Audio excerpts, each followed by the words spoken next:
नोरमा group, जो सोचता है वो करता है। आपके अपने सपनों का आशियाना। नमस्कार, आप देख रहे हैं भारत लाइव और हमारे खास कार्यक्रम रातों रात बुलेटिन में आपका स्वागत है। रातों रात बुलेटिन में आपको वो खबरें मिलती हैं जो बीती रात कल हो चुकी हैं और आज जो कुछ बड़ा होने वाला है बिहार में। तो हम बात करें तो सबसे पहले बिहार के तमाम जिलों में जिस तरह से बुलडोजर एक्शन तेजी से चल रहा है, क्या कुछ कहने चाहेंगे दीपक जी?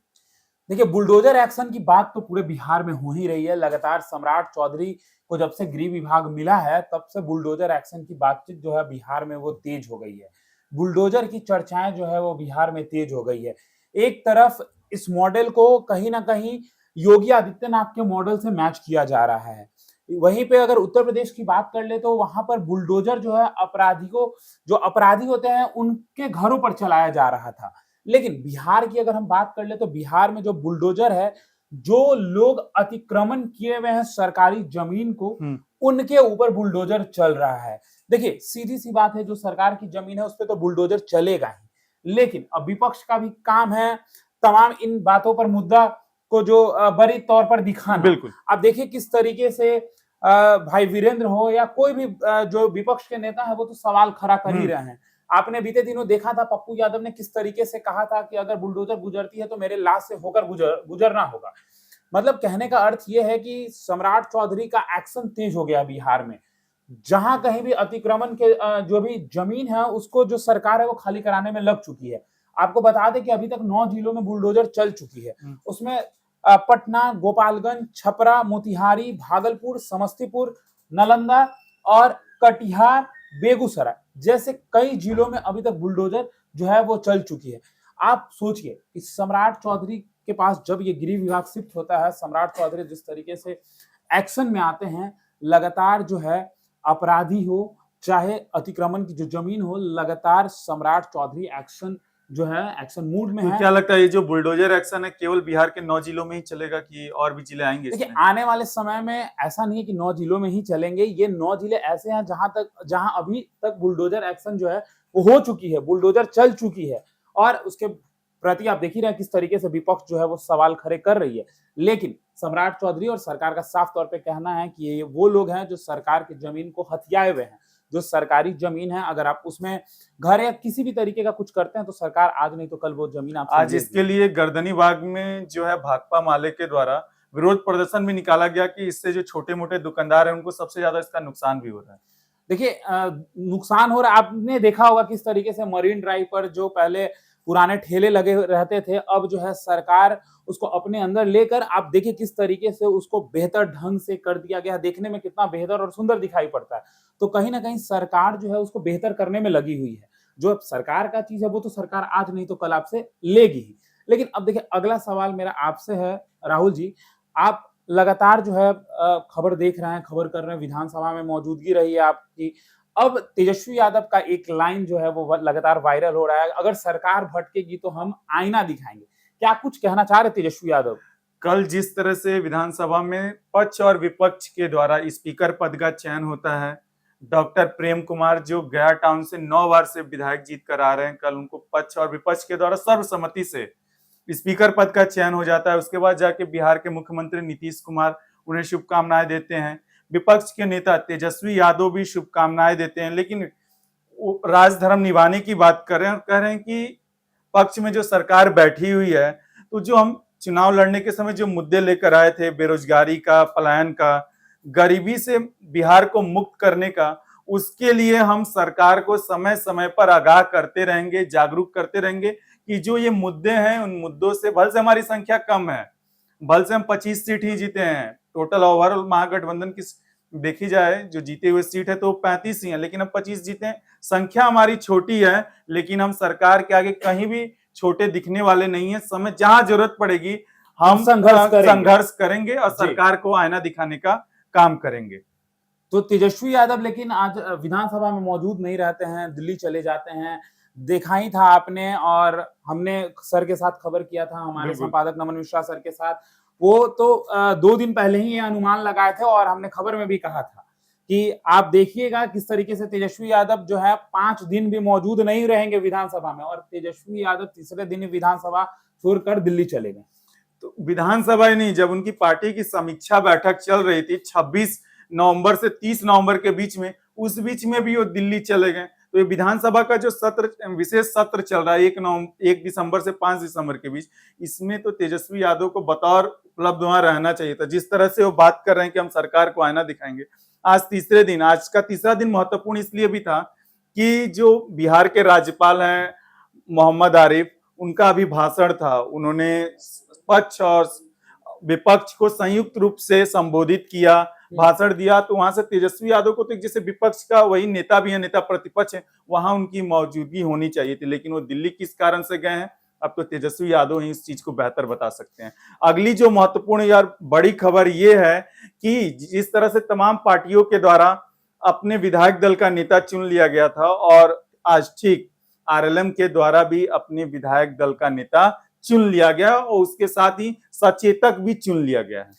देखिए, इस पर आएंगे, लेकिन उससे पहले फिर से हम एक बार अपने संपादक नमन मिश्रा जी की जो बात है वो करेंगे, क्योंकि हम उनके साथ गेम बराह में बैठे हुए थे और हम दोनों बैठकर खबर ही कर रहे थे। नमन मिश्रा सर ये लगातार कह रहे थे कि आप ठीक है सब कुछ करिए, आपने दीपक प्रकाश को मंत्री बना दिया, दीपक प्रकाश आपके बेटे हैं, उपेंद्र कुशवाहा के बाद आखिर आरएलएम को कौन देखता? तो ठीक है, आपने आरएलएम को आगे ले जाने के लिए दीपक प्रकाश को बना दिया, लेकिन अगर आप विधायक दल का नेता अगर स्नेहलता कुशवाहा को चुनेंगे तो फिर तो कहीं ना कहीं सब कुछ आपके तरफ शिफ्ट हो जाएगा। और सर भी लगातार कह रहे थे ये बात कि भाई उनके जो भी 4 विधायक जीत कर आए हैं उनकी भी तो सहमति होनी चाहिए, सर्वसम्मति, तभी तो विधायक दल का तभी तो विधायक दल की जो नेता है वो चुना जाएगा। देखिए नमन सर जिस दिन ये खबर किए, जिस दिन हम लोग बैठे हुए थे, ये खबर होता है, उसके बाद जो है चर्चाएं तेज हो जाती हैं कि क्या विधायक दल के नेता जो है वो स्नेहलता कुशवाहा, देखिए ये अंदर की बातें थी बिल्कुल, लेकिन जब विधायक दल का घोषणा होता है तो उसमें कहा जाता है कि माधव आनंद जो है वो हमारे विधायक जो मधुबनी से जीत कर आए हैं, वो विधायक दल के नेता होंगे और सचेतक जो है वो स्नेहलता कुशवाहा होगी। तो आप देख लीजिए किस प्रकार से एक खबर चलाएं और उसके बाद किस तरीके से स्नेहलता कुशवाहा का नाम कटा और माधव आनंद का जो नाम है विधायक दल के तौर पर जुड़ गया। बिल्कुल, आज उपेंद्र कुशवाहा के द्वारा स्पष्ट तौर पर लिखित तौर पर ऑफिशियल दे भी दिया गया है कि आरएलएम के जो नेता होंगे सर्वसम्मति से उनको चुना गया है माधव आनंद को। देखिए इसलिए ये चीजें दिख रही हैं क्योंकि सबसे पहले स्नेहलता कुशवाहा जो है वो सासाराम विधानसभा से चुनाव लड़ती हैं, फिर जीतती हैं, विधायक बन जाती हैं, फिर उनके नामों का चर्चा लगातार तेज हो गया था कि स्नेहलता कुशवाहा जो है वो बिहार सरकार में मंत्री बन सकती है। बिल्कुल, लेकिन फिर ऐसा होता है कि उनको छोड़कर उनके बेटे को मंत्री बना दिया जाता है। अब उपेंद्र कुशवाहा खुद राज्यसभा सांसद, उनकी पत्नी विधायक, अब बेटे भी मंत्री हो गए। अगर विधायक दल की नेता अगर तब स्पष्ट तौर पर वो परिवारवाद का जो मोहर लगता है ना, वो आज एक बार फिर सवाल उठने लगता है। लगातार सवाल किए जाते हैं उपेंद्र कुशवाहा को लेकर कि भाई सब कुछ तो आप अपने परिवार में ही दे दिए, और क्या बचा? कुछ नहीं बचा जी, सब चला गया। अगली जो महत्वपूर्ण खबर है, जो आपको हम बता दें, आवास को लेकर तमाम तरह की चर्चाएं चल रही थी, तो आज उन्हीं के पार्टी आरजेडी से ही भाई वीरेंद्र के द्वारा एक बड़ा बयान दे दिया गया है आवास को लेकर। देखिए भाई वीरेंद्र तो अपने कारनामों के लिए चर्चा में रहते हैं, बिल्कुल, चाहे वो अपना तरीका हो, तौर तरीका हो, आपने देखा ही था कि किस तरीके से पंचायत सचिव को बोलते हैं। अब विधानसभा का सत्र चल रहा है, आज तीसरा दिन था। विधानसभा सत्र में भाई वीरेंद्र पहुंचते हैं और भाई वीरेंद्र का पत्रकारों से बातचीत के दौरान जब महुआ बाग में लालू यादव का जो नया आवास बन रहा है उसको लेकर पत्रकारों से जब पत्रकार सवाल पूछते हैं भाई वीरेंद्र से, तो भाई वीरेंद्र कहते हैं कि अब घरों बनाने में दिक्कत है क्या?